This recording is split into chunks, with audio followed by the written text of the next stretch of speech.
বিপিএলে আসন্ন আসরে অংশ নিতে দল গোছানোর কাজ শুরু করে দিয়েছে সিলেট টাইটান্স। নিলামের আগে দেশি বিদেশি একাধিক ক্রিকেটারকে দলে ফেরানোর সুযোগ রয়েছে। সেটিকে কাজে লাগিয়ে সিলেটও নিজেদের শক্তি বাড়াতে দলে ফেরাচ্ছে তারকা ক্রিকেটারদের।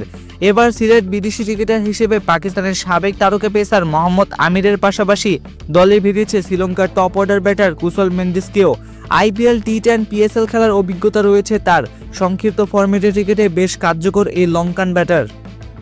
এখন পর্যন্ত আন্তর্জাতিক ক্রিকেটে 90 ম্যাচ খেলে 131 স্ট্রাইক রেটে করেছেন 2198 রান।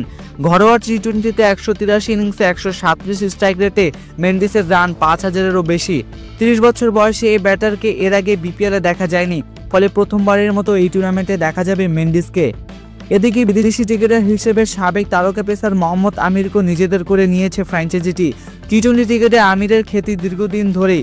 348 ম্যাচ খেলা এই পাক পেসার এখন পর্যন্ত শিকার করেছেন 409 উইকেট। বিপিএলে এর আগে চিটাগাং ভাইকার্স, খুলনা টাইগার্স, ফরচুন বরিশাল ও সিলেট স্ট্রাইকার্সের দলে ছিলেন তিনি।